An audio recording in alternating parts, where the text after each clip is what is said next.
Et bonjour à vous YouTube, j'espère que vous allez bien. Aujourd'hui on se retrouve pour une nouvelle vidéo React. React à Mush, l'équipe inconnue qui a théorisé Valorant. Alors, avant toute chose, je tiens à dire qu'il y a moyen que je parle moins, que je bégaye un peu plus parce qu'il fait genre une chaleur de waouh. Du coup, je suis pas au top de ma forme, je vais pas vous mentir. Surtout que je suis un peu fatigué, etc. Donc voilà, mais c'est pas grave, petit React quand même, tranquillement. Et puis voilà, tout simplement, hein. Avant toute chose, si vous me découvrez avec ce React, n'hésitez pas à vous abonner à la team si vous aimez bien, parce qu'on vise les 500 abonnés d'ici je sais pas combien de temps. Voilà, on vise les 500 abonnés.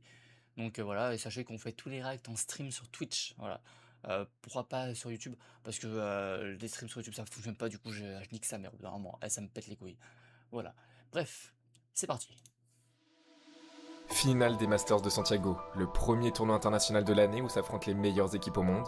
Pour ce titre prestigieux, on retrouve PaperX, PRX, l'équipe la plus régulière au monde, présente à quasiment tous les événements internationaux et avec toujours d'excellents résultats. Des joueurs attachants, monstrueux, une équipe adorée du public. Mhm. Mais nous, on va pas parler d'eux. On Peu. va parler de ceux qui sont en face. Nongshim Red Force. Une équipe que Bon, personne n'attendait à ce niveau-là, presque inconnue sur Valorant. Et si je vous en parle aujourd'hui, c'est pas simplement parce qu'ils ont dépassé les attentes, ils ont une histoire encore jamais vue dans la scène compétitive de Valorant. Pour comprendre tout ça, il faut revenir en arrière, en 2023. Oh, La scène 2023, compétitive est 3 ans déjà déjà. bien implantée, mais c'est pas ce qui nous intéresse pour le moment. On va plutôt parler de quelque chose que tous les joueurs connaissent, le mode compétitif, accessible à tous, les parties en 55 que tu lances seul ou avec des amis. Et justement, en 2023, Riot annonce le lancement du mode première. Créer son équipe, participer à des tournois, bannir des cartes, prendre des postes tactiques, comme les joueurs pros en fait. Mais presque un an plus tard, le mode évolue et Riot annonce que désormais, les meilleures équipes du mode première pourront se qualifier pour les Challengers, la ligue juste en dessous des VCT. Autrement dit, des Ça, joueurs c'est huge, hein. inconnus, depuis leur chambre, peuvent envoyer leur équipe directement en tier 2. C'est là qu'apparaît une équipe coréenne appelée Dongmul Nongjang. Des jeunes joueurs de 17 ans qui jouent plutôt bien à Valorant et qui tentent une petite aventure sur le mode première. Oh, ça clique. Et Ok. à vrai dire, ça se passe plutôt bien car ils remportent tous leurs matchs. On découvre Margaret, Persia et surtout 3 joueurs qui vont vraiment nous intéresser, Ivy, Francis et Dambi. J'ai réussi à retrouver quelques vieilles vidéos, mais il y a tellement peu de sources à ce Je connais sujet. On pas. parle du mode première, pas Je de connais mal la scène commentateurs, pas Valo. de spectateurs, aucune rediffusion officielle, seulement quelques clips postés par les joueurs eux-mêmes sur leurs réseaux sociaux. Et un ancien tweet d'Ivy montre qu'en 8 matchs, ils ont remporté les 8. C'était même pas serré. Ça, c'est 104 rounds huge. gagnés contre seulement 37 perdus. On voit des 13-5, des 13-2, un 13-0. Le match le plus serré se termine en 13-10. Cette équipe, on la connaîtra plus tard sous le nom SPG, Sinprisa Gaming. En terminant à la première place du mode première en Corée, dans un silence total, ils ont dominé leur division et décroché leur qualification pour les Challengers Korea Split 2. Sans que personne ne le remarque, une histoire était en train de s'écrire. Avant de C'est huge. continuer, normalement si vous regardez un peu l'esport Valorant, vous les connaissez, Coinbase. C'est le partenaire officiel de Riot Games et de l'esport sur Valorant. En parallèle, il y a une autre équipe, Sinprisa. Revenons où nous en étions.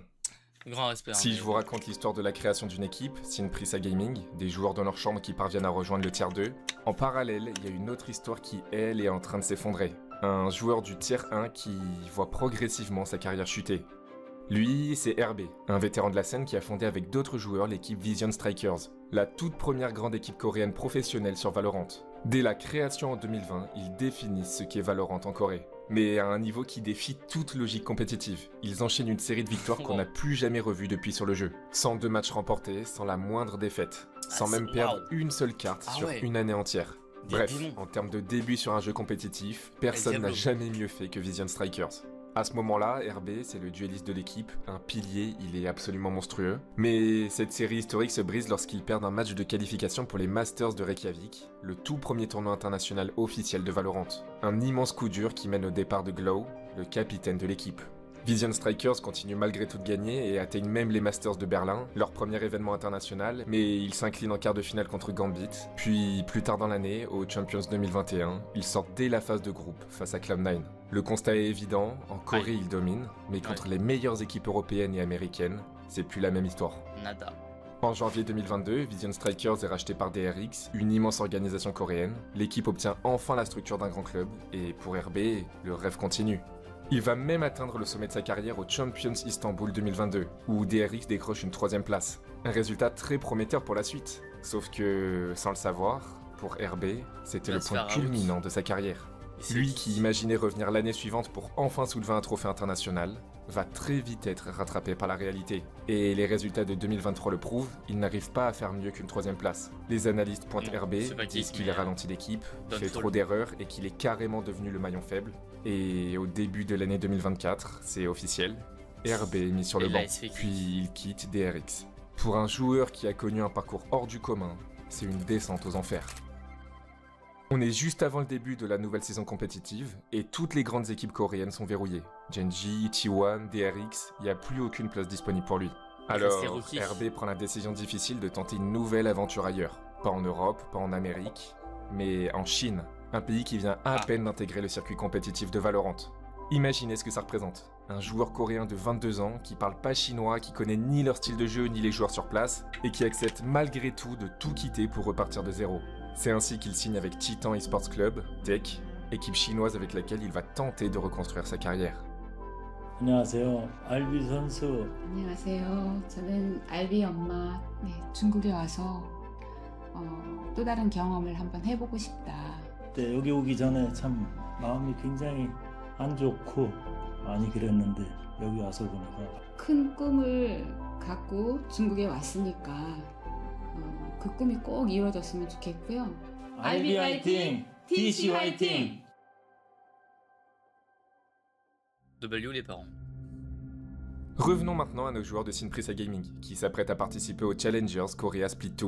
Et il est temps que je vous les présente un peu plus en détail. Aux côtés de Persia et Margaret, il y a Ivy, 17 ans seulement, c'est le joueur flex de l'équipe, capable de jouer tous les rôles selon les compositions. C'est pas forcément celui qu'on remarque immédiatement, mais c'est celui qui retourne les rounds impossibles. Tant qu'il est encore vivant, le round n'est pas terminé.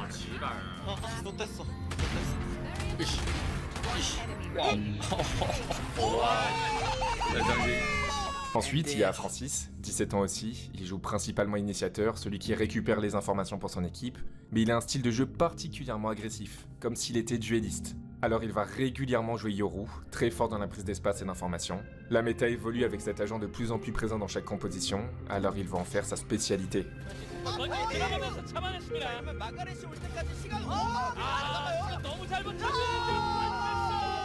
Et enfin, dans ce roster, il y a Danby, pareil, 17 ans.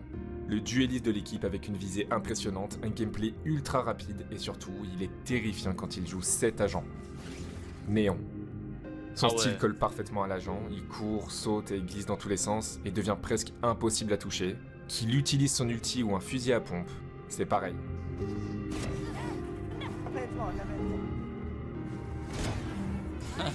C'est impressionnant. On a donc ce trio de jeunes joueurs accompagnés de Persia et Margaret, et maintenant que vous les connaissez un peu mieux, on peut les admirer pendant ces Challengers Korea Split 2, parce que ils détruisent littéralement tout le monde. Ah ouais. Oh le régal. Oh le cheese. Ils perdent aucune rencontre jusqu'à la grande finale. Une finale en BO5 avec un enjeu énorme, le vainqueur obtient son ticket pour les Ascension Pacific 2024, le tournoi qui permet de rejoindre la Ligue VCT Pacifique, le plus haut niveau compétitif de la région. Alors cette finale, elle est très importante. Elle est contre quelle équipe cette finale ?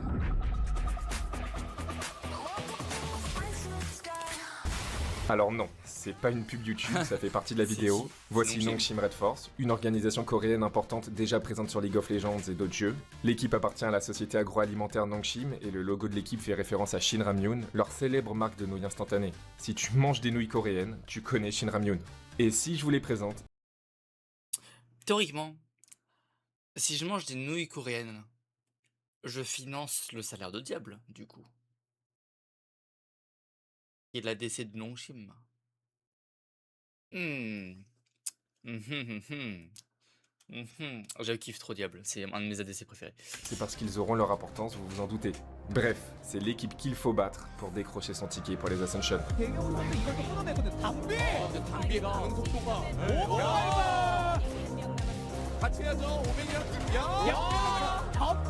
Les cartes s'échangent, 1-0 pour SPG.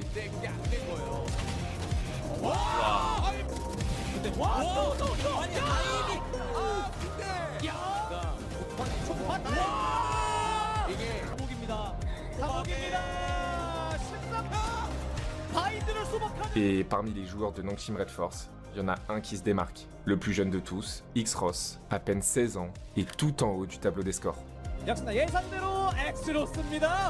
Il ne reste plus qu'une seule carte pour départager les deux équipes. Ah ouais, ça va quasiment en overtime.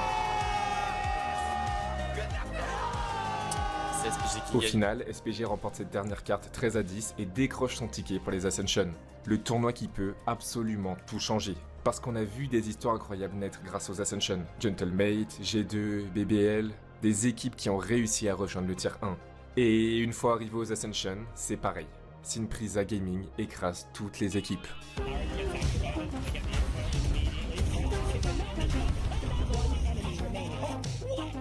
« 2-0 contre Revenant Esports, 2-0 contre Riddle, 2-0 contre Boom Esports, Ils exterminent tout le 2-0 monde. contre Full Sense. Waouh. Et c'est même pas des matchs serrés. I've never seen a team this spotless coming into Ascension.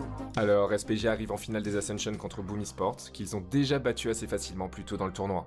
Et honnêtement, au début du BO5, c'est encore le même scénario.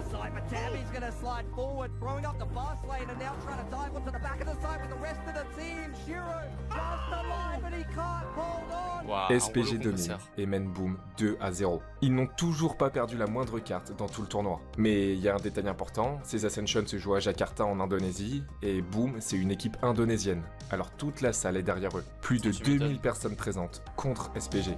Margaret just toying with him. Shiro almost gets the shot down. But can you do it? No! Here! Et sort Pour la enfin- première fois oh, du le tournoi, reverse sweep. SPG perd une carte. Ah non. C'est pas encore terminé. Il y a 2 partout et tout va se jouer sur la dernière carte. Bind. Nothing. Ok. They just keep willing to forward. Ah, ça commence Now mal. Shiro up around left. His own straight into control. He pops the overdrive. Oh! He needs to fight back, but it's too Oh là là. darn. Les rounds s'enchaînent, Boom prend l'avantage dans la première moitié, mais SPG revient sur la seconde et il y a 12 partout, prolongation. La première équipe qui gagne 2 rounds d'affilée remporte les Ascension 2024 et son ticket pour le tier 1. L'enjeu est immense. Il est Et à colossal, vrai dire, frère. j'ai découvert ce match en faisant mes recherches. Et c'est une des meilleures dernières cartes que j'ai vues dans une finale Valorant. Il y a des actions incroyables alors que la pression est à son maximum. Est-ce que SPG, ces joueurs qui ont commencé dans leur chambre sur le mode première, vont réussir l'exploit Est-ce qu'ils ont d'aller le en cran tier 1?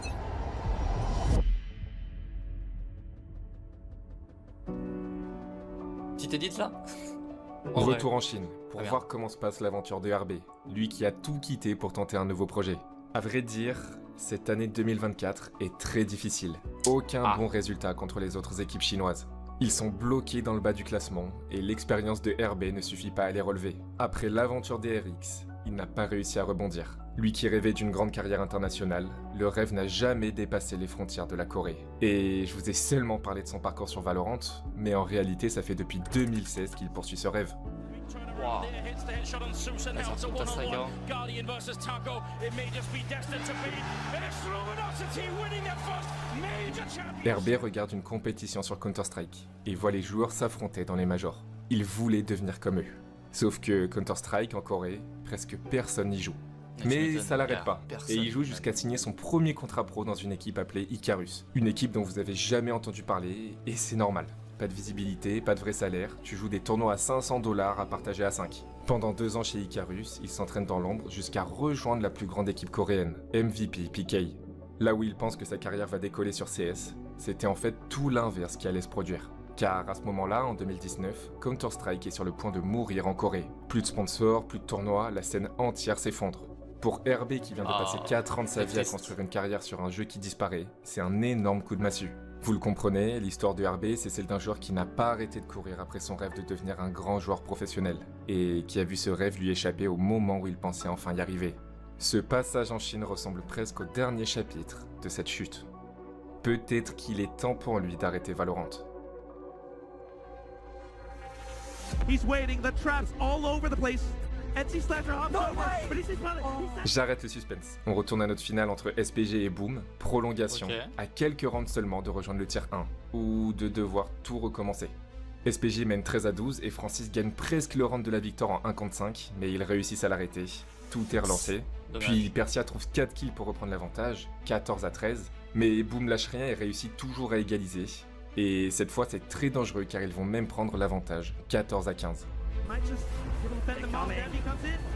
He evades all those shots, but NC Slasher's got him locked. Situation de 3 contre 5, Boom c'est bizarre, contrôle là. le round. C'est peut-être la fin pour SPG. Still up on top of heaven. The barrier match in their way. Francis! He puts up a good hold. Considering their options, looking up through. It's Ivy. He's good for it. This is his garden. Oh là là. The vines wrap C'est around fort him. ça. The annihilation Oh là là. sends through. SPG réussit l'impossible et survit dans cette prolongation. Ils vont même reprendre l'avantage avec un Dambi qui n'a absolument peur de rien. That's what they've got to do. Dambi's TPing. He's trying to sow some seeds of doubt in their mind. What a breakdown! Just looking for a Cette finale est exceptionnelle, honnêtement l'une des meilleures que j'ai vues sur Valorant. Et l'enjeu pour les deux équipes est colossal. boom. They got to hit their target. They got to hit their shots. Beautiful. A relay. It all hits. Debbie slides. What a headshot. One kill for the ultimate. But Berserk tries to stick He's the got fight. it. His teammates just need to stay alive. doing it. There's the ultimate. He sticks it. He's got it. Unbelievable. C'est trop fort. Après plus de 5 heures d'affrontement, SPG remporte les Ascension 5 heures, Pacific waouh. 2024 et décroche son ticket pour le tier 1. C'est complètement fou. Ces gamins qui jouaient simplement en classé quelques mois plus tôt vont maintenant affronter les meilleures équipes de toute la région. Alors qu'un mois plus tôt se tenaient les Champions de Séoul, le tournoi avec la plus grosse audience et le plus grand enjeu de l'année, forcément les Ascension Pacific passent relativement inaperçus pour le grand public. C'est pour comprendre que oui, c'est un tournoi majeur, mais ça reste la deuxième division, alors comparé au tier 1, ça a rien à voir. Mais là où ça a fait énormément de bruit, c'est en Corée. Toute la scène compétitive en Corée entend parler de cette histoire. Une nouvelle équipe coréenne qui vient de rejoindre le tier 1, aux côtés de monstres comme T1, Genji ou DRX. Et gros s'il y a d'écran. bien une organisation qui les a remarqués, c'est Nongshim Red Force. Oui, Ils vont juste swap. l'équipe sponsorisée par la marque de nouilles. Et avec un tel sponsor derrière eux, forcément il y a un énorme budget.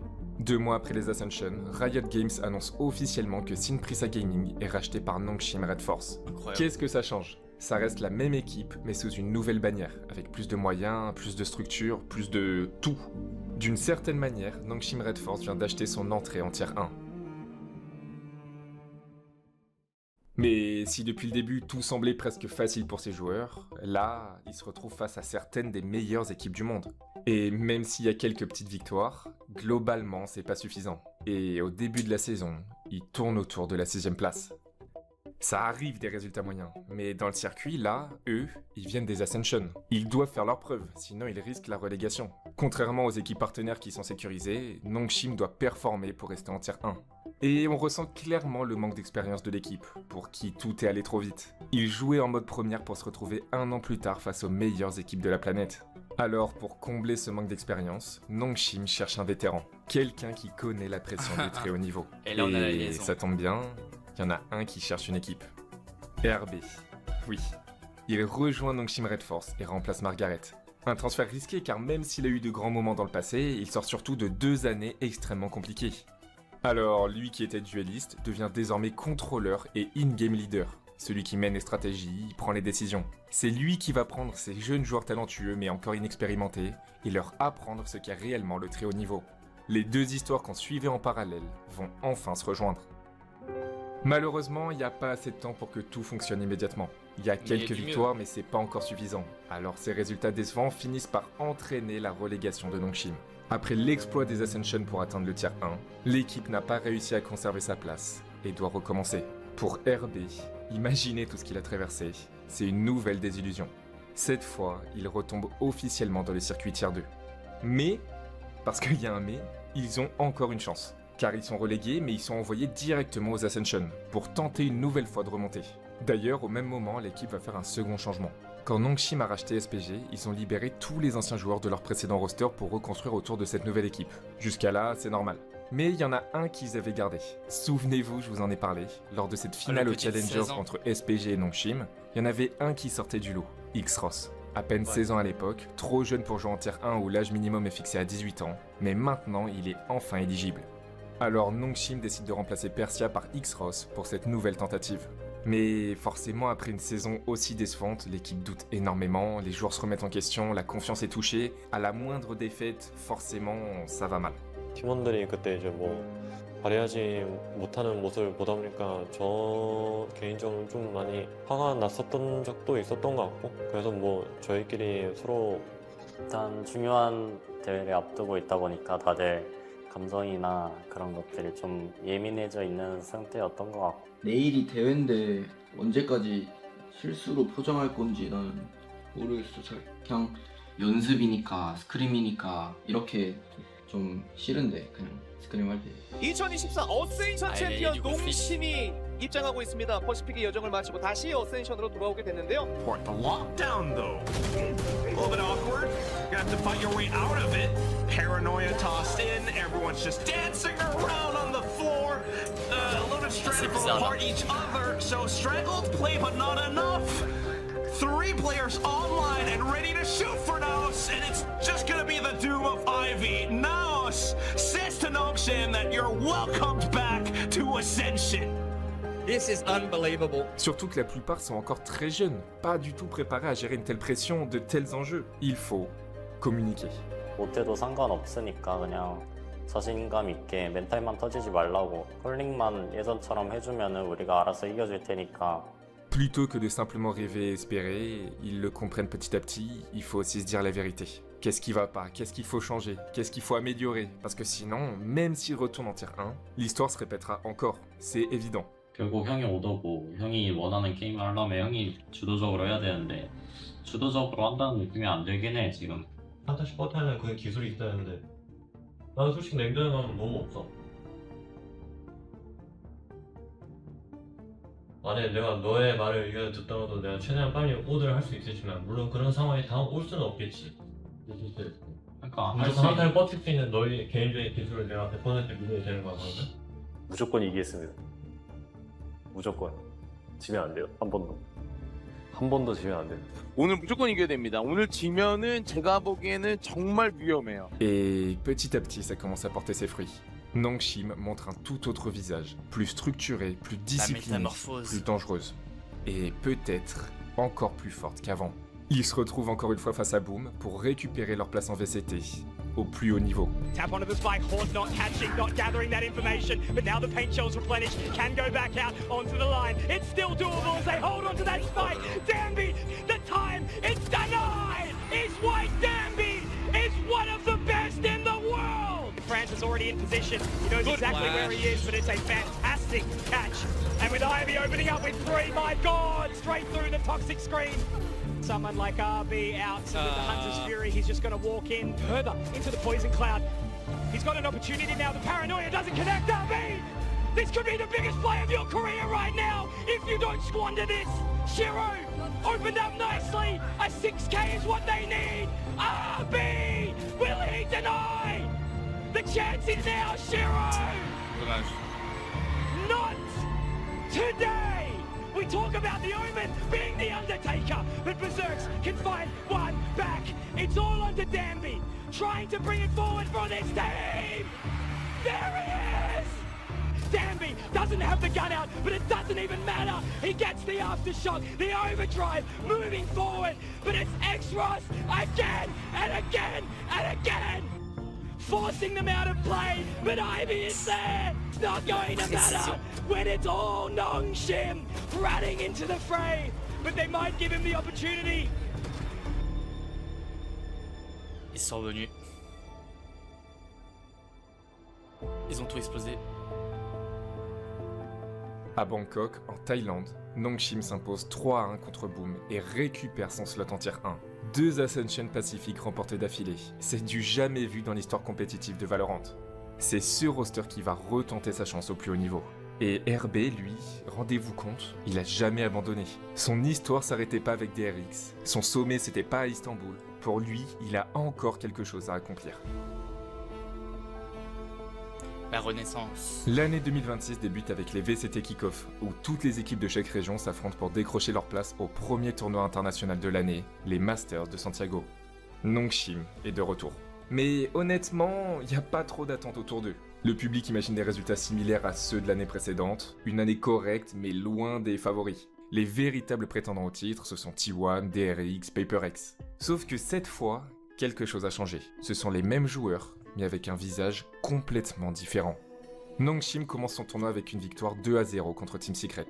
Ils avancent ensuite dans le bracket et tombent directement contre une grosse équipe, T1. Confrontation bien plus serrée, mais Nongshim s'impose 2-1. Puis vient la demi-finale de l'Upper Bracket contre Full Sense. Même si la première carte split se termine en 14-12, Nongshim termine avec un 13-2 sur Bind.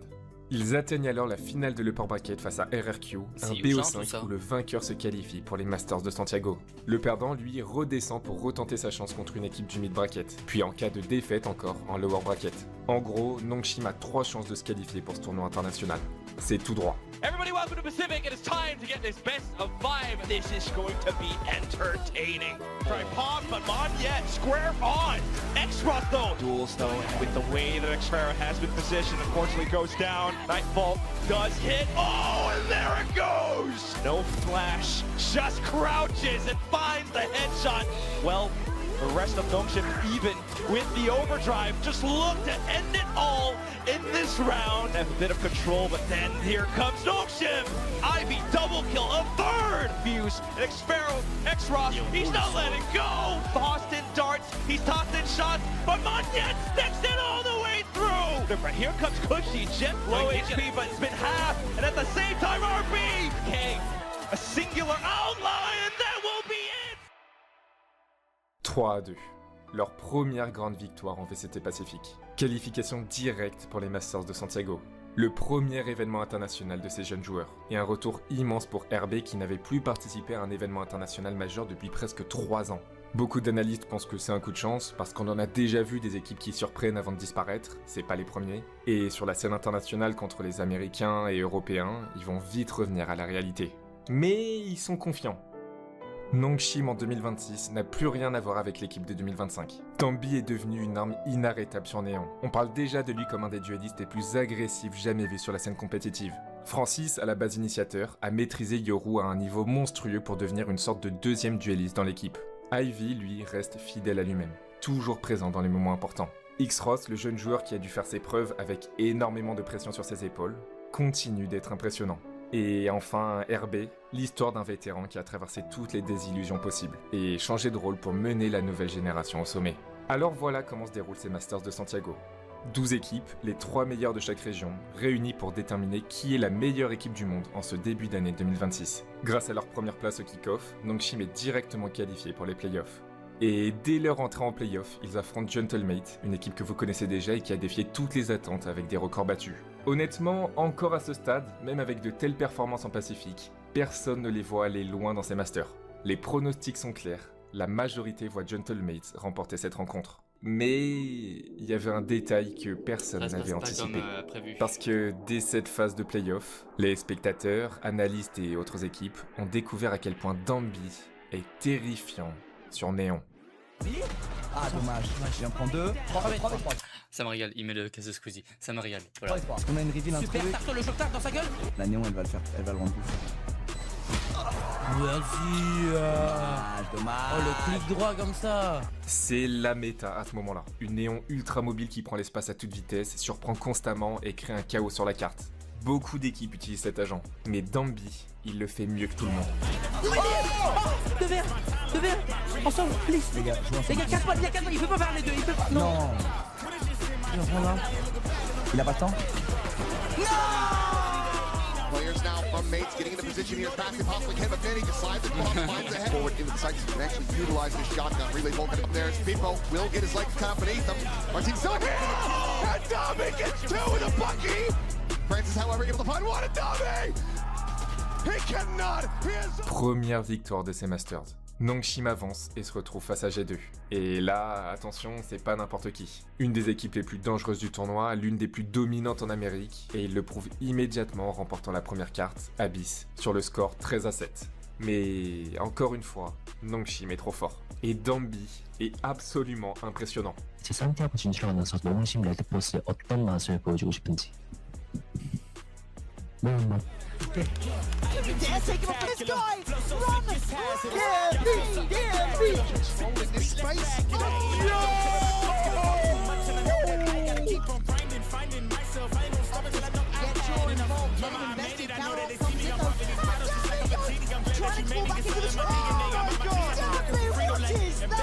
Up to the fight, Danby, waiting, takes down Jaw, 3 players, and of course, it's Danby at the helm of their destruction, to ask of anyone, and it's not good! Finalement, Nongshim bat G2. Cette fois, plus de doute possible, c'est pas juste un coup de chance. Nongshim mérite sa place parmi les meilleures équipes internationales. Avec cette victoire, il se retrouve face à NRG, les champions du monde en titre, et même Mada, le dueliste de NRG et un des meilleurs joueurs au monde, comprend à quel point Dambi représente une menace. Well, I think that Dambi is probably the best Neon that I've ever seen. From one duelist to another, I tip my hat to him. Dambi kind of steals the show, to be honest, when you're watching their match, so it doesn't matter too much about their gameplay. It's all about our gameplay. This is the right time. NRG decide to go on this now. RB! Sprays and praise! And this time someone answers. He's got 2 already. He's still going. RB! Now finally, look at that! Explosive as ever! Position to play from. Gonna spot out Ethan and Francis. So they rotate. TP back for Marder. He's here full back. Francis wants it now. Brock! Ivy can still buy time. And Dambi is done. But Scuba is answering back. Blow for blow. Dambi giving everything he can for the 1v1. But look who's here. Francis is the downfall of NRG. Nongshim with a meteoric rise. The time. Oh, they've got it. 13-11. Nongshim bat les champions du monde et accède à la grande finale des Masters de Santiago. C'est exceptionnel. Parce que oui, je vous ai beaucoup parlé de Dambi, mais vous vous en doutez, c'est pas qu'un travail individuel, toute l'équipe est monstrueuse. RB n'a jamais atteint un tel palier dans sa carrière, après 6 ans sur Valorant. C'est avec ces jeunes joueurs, dont 3 qui jouaient encore en mode première quelques mois plus tôt dans leur chambre, qu'ils sont à 2 doigts de marquer l'histoire. Depuis leur retour après les Ascension, Nongshim n'a tout simplement perdu aucun match en 2026. The young upstarts, the new princes, Nongshim Red Force, who have paved the royal road from Premier to this very stage, to stake their claim to the throne. But facing them, then our kings of the Pacific region look to cement their dynasty here in Santiago. Cette finale, elle se joue contre PaperX, le match que je vous ai teasé au tout début. L'équipe la plus régulière au sommet des tournois internationaux, avec une immense expérience des grandes finales, tout laisse penser que l'épopée de Nongshim va s'arrêter ici, à une 2e place. Et ce qui est fou, c'est que les 2 équipes viennent des VCT Pacifique. Pourtant, le hasard fait qu'elles ne se sont jamais affrontées en match officiel. Malgré 2 années passées dans la même région, elles se sont jamais affrontées officiellement. Alors voir leur toute première confrontation se jouer en grande finale d'un Masters, c'est dingue. D'un côté, on a PaperX qui peut devenir la première équipe de l'histoire à réaliser un back-to-back en Master, c'est-à-dire remporter 2 Masters d'affilée après leur victoire à Toronto, mais aussi devenir l'équipe ayant généré le plus de gains en compétition, en dépassant Fnatic. De l'autre côté, Nongshim peut remporter son tout premier tournoi international, une première historique, et surtout, offrir à RB une rédemption après une carrière qui semblait s'être effondrée. Quand on connaît toute l'histoire, c'est une finale exceptionnelle. L'expérience contre la nouvelle génération. 여기까지 왔는데 멈출 수는 없을 것 같아요. 챔피언십까지 가서 1등하면 더 좋고요. That pass hit yet again. Paranoia connecting on the Brazilian. Dambi sliding forward. Levine Envy turns back in. Divine. Not gonna be able to. They need this final round of the half. Dambi gonna be. La première carte, Korod, est serrée. Les rounds s'échangent, mais Nongshim finit par prendre l'avantage dans ce BO5. 1-0. Sauf que cette première carte, c'était le pic de Nongshim. Alors la suivante, Split, c'est celle de PaperX. Tout est encore jouable. Taken. Dambi decides to pull the trigger. Largest thing tucked away, but then Ivy poised and prepared. Dishing the time getting away from him and Francis. Prowler finds him. Petit problème pour PaperX, Nongshim maîtrise aussi parfaitement cette carte. Et ils écrasent PaperX sur leur propre carte. Corner, the push forward, into the second, into the fourth! Ivy! Looking for the swing, and Ivy will have it! The swing in, he finds the first, Envy will fall! 13-4! Outstanding! 13-4. L'équipe semble tout simplement imbattable. Et pour vous donner une idée de la domination, Something, joueur extrêmement talentueux, termine la carte en 1-17. Quand on revoit chacune de ses morts, impossible de garder le mental. Ils lui ont laissé aucune chance. La troisième carte, c'est Abyss, la carte choisie par Nongshim. Francis being corralled from the side, but Ivy has the covering fire, keeps the Yoru in the mix, and he fights forward to find something. Paranoia now onto the buy. Back up, reinforcing his health, but Extros has the turn. Quick little exit on that gate crashes. Dambi diving forward, landing right in behind Envy. 3v3 of the post plant, RP off to a wider angle. They're not spamming him. Extros on the counter spam has it, and they just hold the defuse. Et il faut aussi que je vous parle de X-Ross, parce que cette finale, c'est aussi la sienne. À peine 18 ans, le plus jeune joueur de la scène, et Il a fait des pourtant, trucs de fou. il est décisif du début à la fin. Il y a 10-2 pour Nongshim, encore une domination. Est-ce qu'ils sont réellement en train d'humilier PaperX, l'équipe largement favorite sur le papier? Ce serait trop simple. C'est une finale de Masters, et PaperX est une équipe capable de revenir de n'importe quelle situation. They will not give him the chance. They will not give him the opportunity. The last one standing, saturated, dead. Tommy has 3, and Nongshim have match point. This is just Jing, now forsaken, blinded up, hunted down, and killed. 13-3, 3-0. Pour le suspense, j'aurais aimé vous raconter une remontée de PaperX et une finale tendue jusqu'au bout. Mais non. Nongshim écrase PaperX devant près d'1 million de spectateurs.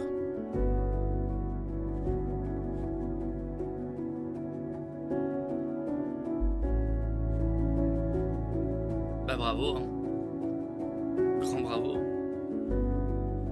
Belle histoire ça. Ça y est, ils sont entrés dans l'histoire. Nongshim devient la première équipe de l'histoire à remporter un événement international après être passé par le tournoi Ascension. Une équipe restée invaincue jusqu'au titre à Santiago. Encore mieux, Dambi, Francis et Ivy, je vous le rappelle, viennent du mode première. Ils arrivent littéralement de tout en bas. 3 gamins dans leur chambre qui, 2 ans plus tard, soulèvent un trophée international devant un stade entier à l'autre bout du monde. Et puis, il y a RB. L'histoire de 10 ans d'acharnement, depuis ses débuts sur Counter-Strike jusqu'à l'effondrement de sa carrière, son sommet sur Valorant suivi d'une traversée du désert dont très peu de joueurs seraient revenus, et malgré tout ça, il remporte enfin son premier tournoi international.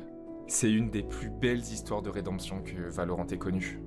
감사드리고요. 지금 기분만큼은 일단 그 어느 날보다도 그냥 최고의